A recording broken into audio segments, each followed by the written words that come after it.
समाधान समाधान समाधान। नमस्कार, आदाब, सत श्री अकाल मित्रों, स्वागत है समाधान कार्यक्रम में आप सभी का। मित्रों, कई बार हम अपने जीवन में बहाने बनाते रहते हैं कि इस कारण से मैं अपने जीवन में आगे नहीं बढ़ पाया, सफलता की बुलंदी तक नहीं पहुंच पाया। यदि आप ये बहाना देते हैं कि मैं बहुत गरीब परिवार से था इसलिए मैं आगे नहीं बढ़ पाया या नहीं बढ़ पा रहा हूं, तो डॉक्टर एपीजे अब्दुल कलाम जी, जो कि भारत रत्न हैं, हमारे देश के भूतपूर्व राष्ट्रपति रह चुके हैं, वो भी एक गरीब परिवार से ही थे, लेकिन उन्होंने शिखर को छुआ। यदि आप ये कहते हैं कि मैंने ठीक से शिक्षा दीक्षा ग्रहण नहीं की या मुझे शिक्षा के लायक माहौल नहीं मिल पाया, तो आपको ख्याल हो हेनरी फोर्ड, जो फोर्ड कंपनी के मालिक रहे हैं, उन्होंने भी शिक्षा ठीक से प्राप्त नहीं की थी, लेकिन आज उनकी कारें सारी दुनिया में चल रही हैं। यदि आप ये कहते हैं कि बचपन में ही मेरे पिता का इंतकाल हो गया था इसीलिए मैं आगे नहीं बढ़ पाया, तो प्रसिद्ध संगीतकार ए.आर. रहमान जी के पिता का भी निधन बाल्यकाल में ही हो गया था, फिर भी आज वो जगत विख्यात हैं। यदि आप ये कहते हैं कि बचपन में ही पूरे परिवार की जिम्मेवारी मेरे ऊपर आ गई थी, तो आपको ज्ञात हो लता मंगेशकर जी ने भी बचपन में ही पूरे परिवार की जिम्मेवारी निभाई और आज वो भी शिखर पर हैं, बुलंदी पर हैं। तमाम प्रकार की बातें हम अपने लिए बहाने के तौर पे इस्तेमाल करते हैं, लेकिन यदि बहाने बनाएंगे, यदि विपरीत परिस्थितियों में अपने आप को आगे बढ़ने का रास्ता खुद नहीं ढूंढेंगे, तो शायद हम जहां हैं वहीं खड़े रह जाएंगे। यदि छोटे कद का हवाला दिया होता सचिन तेंदुलकर जी ने, तो आज वो भी संसार के प्रख्यात बैट्समैन नहीं होते। आप यहाँ पे ही हैं, लेकिन वहां से ही आगे बढ़ सकते हैं। केवल विश्वास रखें अपने ऊपर, उम्मीद का दामन थामे रखें और देखें कि मैं क्या कर सकता हूं इस परिस्थिति में। इन्हीं सुंदर बातों के साथ, इसी सुंदर प्रकाश के साथ, इसी सुंदर उम्मीद के साथ आइए आज के समाधान की शुरुआत करते हैं और अभिनंदन करते हैं आदरणीय भ्राता जी का। भ्राता जी, बहुत बहुत स्वागत और अभिनंदन है। भ्राता जी, जितने भी महान लोग हुए हैं ऐसे ही महान नहीं बने हैं। यदि मैंने कुछ लोगों की गिनती कराई है, बहुत लंबी लिस्ट है, लेकिन इन सब के पास भी बहुत सारी विपरीत परिस्थितियां थी, बातें थीं, लेकिन कहीं ना कहीं उन्होंने संघर्ष किया, अपनी विशेषताओं को देखा, तब जाकर के आज शिखर पे हैं। एक आम व्यक्ति ऐसा कैसे करे? मन और बुद्धि, यही दो मुख्य पहलू हैं जो किसी मनुष्य को प्रगति के पथ पर आगे ले जाते हैं। मन में सुंदर विचार रखना, मन में दृढ़ता रखना, मन में आने वाली हर रुकावट को पार कर लेना और किसी भी चीज को आधार न बनाना। भाई, मेरे पिताजी की मृत्यु हो गई इसलिए मैं कुछ नहीं कर सका, मेरे पास मन बुद्धि तो अपनी है, उनकी तो मृत्यु नहीं हुई, लेकिन जो व्यक्ति इनको भी मार डालता है निराशा के कारण, वो अपने मार्ग को अवरुद्ध कर लेता है। इसलिए मन को सुंदर रखना और बौद्धिक विकास पे ध्यान देना, अननेसेसरीली अपनी शक्तियों को नष्ट न करना, इससे मनुष्य हर संघर्ष को पार कर लेगा। संघर्ष तो आएंगे, संघर्ष तो धनवानों के सामने भी आते हैं, संघर्ष तो उनके सामने भी आते हैं जिनका हरा भरा परिवार होता है, संघर्ष तो उनके सामने भी आते हैं जो बहुत लंबे चौड़े होते हैं, और संघर्ष उन्हें भी पार करने पड़ते हैं जो बहुत बुद्धिमान होते हैं। लेकिन मन की शक्तियों को ठीक रखना, मन में कभी निराशा न आए, मन में हमारे सुंदर विचार कभी किसी भी तरह अवरुद्ध न हो। बाधा आई है तो ये न सोच के कि बाधा आ गई, ये सोचे कि इस बाधा को मुझे कैसे पार करना है। भ्राता जी, यदि हम केसेस देखें, अपने आसपास नजर दौड़ाएं, तो हजारों में से कुछ चंद लोग, जैसे मैंने कुछ लोगों का नाम लिया, कुछ चंद लोग ही इन विपरीत परिस्थितियों को पार कर पाते हैं। बाकी लोग निराश हो जाते हैं, थक जाते हैं या गिव अप कर देते हैं। कैसे उनके अंदर भी आशा और विश्वास बना रहे ताकि वो भी इससे लड़ के आगे बढ़ सकें, ये बहुत महत्वपूर्ण प्रश्न है। देखिए, होंगे तो चंद लोग ही बुलंदियों पर पहुंचने वाले। एवरेस्ट शिखर पर भी थोड़े लोग ही तो अभियान प्रारंभ करते हैं। सब तो सोचते नहीं, हम तो नहीं सोचेंगे कि हमें भी एवरेस्ट के शिखर पे चढ़ना है। दुनिया में से कितने, एक शहर में से कितने लोग सोचते होंगे? शायद किसी किसी शहर से ही सोचते हों। चंद लोग ही होंगे जो बुलंदियों को पार करेंगे। उनमें से भी कोई करता है, कोई नहीं करता, लेकिन अधिकतर लोगों को एक छोटी सी विधि अपना लेनी चाहिए। एक तो पहली विधि मैं कहूँगा सत्साहित्य का अध्ययन, जिससे हमें नए नए सुंदर सुंदर विचार मिले। इसलिए हम कहते हैं कि हमारे ईश्वरीय विश्वविद्यालय में तो रोज ही सवेरे हर विद्यार्थी को सुंदर विचार मिलते हैं, जिसे हम ईश्वरीय महावाक्य कहते हैं, ज्ञान मुरली कहते हैं। यदि वो मनुष्य रोज सुनता है तो उसके जीवन में निराशा आती ही नहीं। दूसरा, सवेरे उठना। लोग क्या करते हैं, एक ऐसी रूटीन बना लेते हैं, देर से सोए, टीवी आदि देख रहे हैं, व्यर्थ की गपशप में लगे हुए हैं, मीनिंगलेस टॉक हो रही है, और देर से सो के फिर देर से उठ रहे हैं, उठते ही चलना है भाई। तो कुछ अपने लिए सोचने का वक्त ही नहीं दे रहा है मनुष्य। तो जो युवा काल, युवा वर्ग है हमारा, जो विद्यार्थी हैं, उनको थोड़ा जल्दी उठकर, मैं नहीं कहूँगा सभी 4 बजे उठें, हमारी तरह 6 बजे तक अवश्य उठें। इस सुंदर प्रकृति का नज़ारा देखें, सूर्य कैसे उदय हो रहा है, आकाश में कैसे लालिमा फैली हुई है, अंधकार कैसे विलीन होता जा रहा है, चिड़ियाँ चहकने लगी हैं, प्राकृतिक सौंदर्य अपना रंग दिखाने लगा है। इस नज़ारे का दृश्यावलोकन करें, मन पर, ब्रेन पर बहुत सुंदर इफेक्ट होगा। और अपने से कुछ अच्छी बातें करें। जैसे मैं एक उदाहरण के रूप में एक तरह की बातें प्रस्तुत कर रहा हूँ।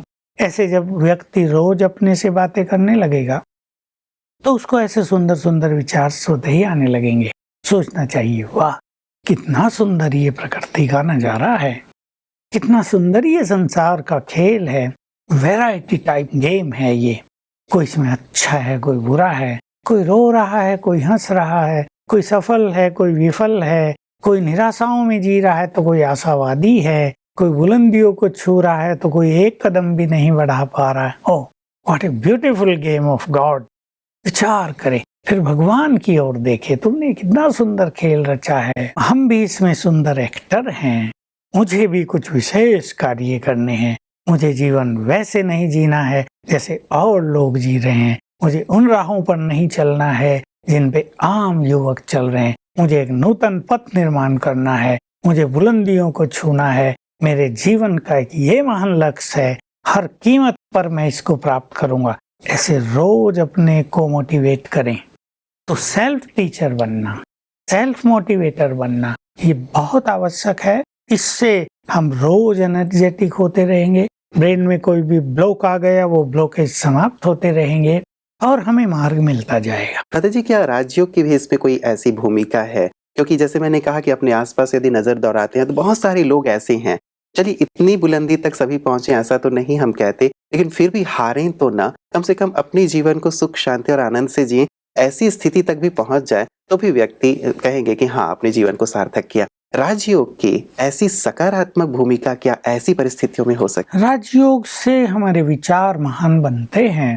राजयोग से क्योंकि हम परमात्म शक्ति से जुड़ जाते हैं तो हमारी मन की शक्तियाँ, हमारी इनर पावर्स बहुत बढ़ती हैं और इसी की जरूरत है जीवन में। हमारे यहाँ आने वाले भी अगर 100 युवक हैं तो उसमें से 50, मैं 100 के 100 तो ना कहूँगा, बल्कि मैं कहूँगा 60 युवक ऐसे हैं जो बाधाओं को पार करने में सक्षम हो जाते हैं, जिनके बहुतों के मार्ग में बाधाएं आती नहीं, जिन्हें सफलता बहुत जल्दी मिलने लगती है। और जो 40% सफलता को नहीं प्राप्त करते उनको मैं देखता हूँ कि वो राजयोग के पथ को ठीक से नहीं अपनाते, 50-50 रहते हैं, थोड़ा उधर थोड़ा इधर, मन के विचारों को भी ठीक से पॉजिटिव नहीं कर पाते, ज्ञान योग का भी प्रॉपरली अभ्यास नहीं कर पाते। लेकिन जो 60% हैं वो बहुत अच्छे अभ्यास करते हैं, इसलिए उनकी लाइन क्लियर रहती है और वो अपने जीवन में बहुत अच्छा कर पाते हैं। जी जी दादा जी, चलिए मैं आपको मेल की ओर लिए चलता हूँ। आज का पहला मेल हमारे पास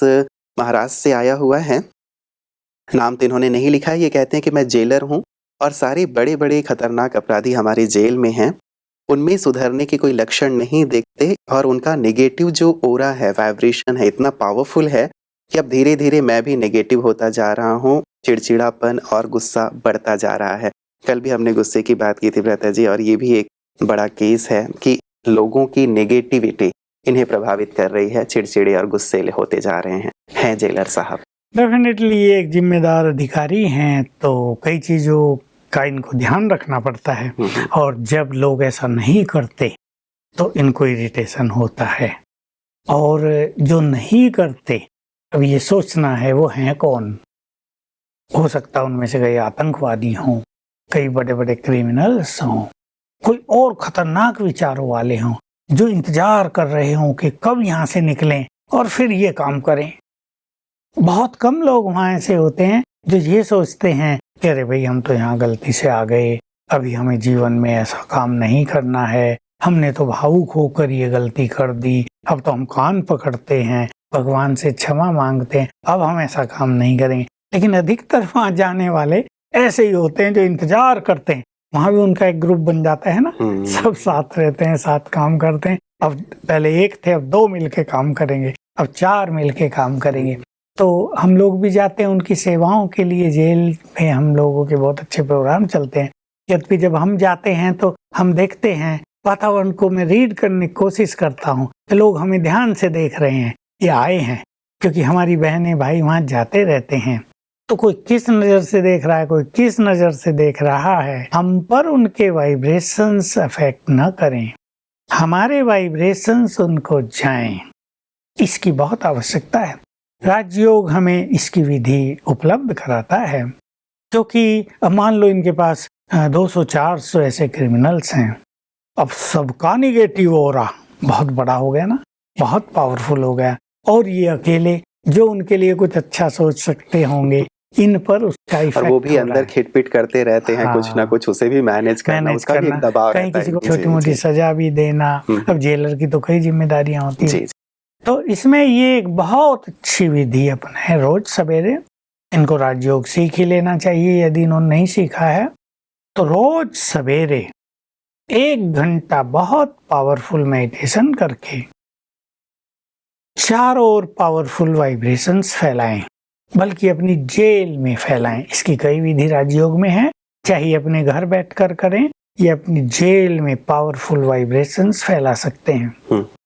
और जब ये वहां प्रवेश करें, अपने ऑफिस में जाकर बैठे, तो बिल्कुल ये नियम बना लें कि 10 मिनट मुझे पावरफुल वाइब्रेशंस सारी जेल में फैलाने हैं। और सबके लिए ये दृष्टि रख लें, ये सब भगवान के बच्चे हैं, दे आर गुड सोल्स, ये भी अच्छी आत्माएं हैं। भले ही किसी विकार के वश, क्रोध के वश, हिंसात्मक वृत्ति के वश या धन के लोभ के वश इन्होंने कोई बुरा काम कर दिया, but after all they are the children of God and they are very good souls. ये संकल्प करें तो इससे इनके वाइब्रेशंस बहुत अच्छे होंगे। ये भी संकल्प करें, इनमें से कई आत्माएं देवकुल की महान आत्माएं रही होंगी, अब वो किसी भी कारण से यहाँ आ गई हैं, वाइब्रेशंस बहुत अट्रैक्टिव हो जाएंगे। फिर योग अभ्यास करें, अपने को सर्वशक्तिवान से जोड़ें, उसके वाइब्रेशंस रिसीव करें और पूरी जेल में स्प्रेड आउट करें। दूसरी चीज, इन्हें रोज सवेरे ही अपने चारों ओर एक पावरफुल ऑरा क्रिएट करना होगा। प्रभामंडल हमारे संकल्पों के आधार से हमारे चारों ओर निर्माण होता ही है। कई मनोवैज्ञानिक कहते हैं किसी का 18 इंच है, किसी का 9 इंच है, कोई कहता है किसी का ज्यादा है। तो एक व्यक्ति का ऑरा सारे संसार में भी फैल सकता है। अब ये क्योंकि जेल के अंदर ही सारा समय रहते हैं, इनकी ड्यूटी वहां है, तो इन्हें अपने को प्रोटेक्ट करने के लिए रोज सवेरे पावरफुल ऑरा अपने चारों ओर क्रिएट करना है।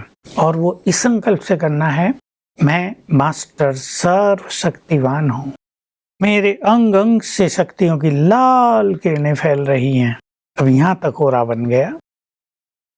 फिर संकल्प करें, मैं मास्टर सर्वशक्तिवान हूँ, लाल किरणें फैल रही, फिर यहाँ तक बन गया।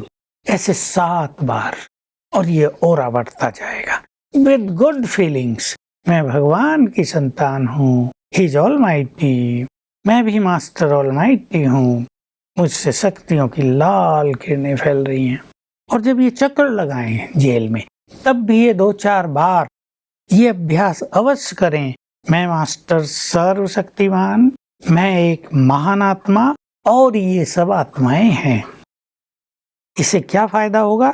इनके वाइब्रेशंस उनको जाएंगे, उनके इनको नहीं आएंगे। एक बहुत सुंदर टेक्निक है, फिलॉसफी है।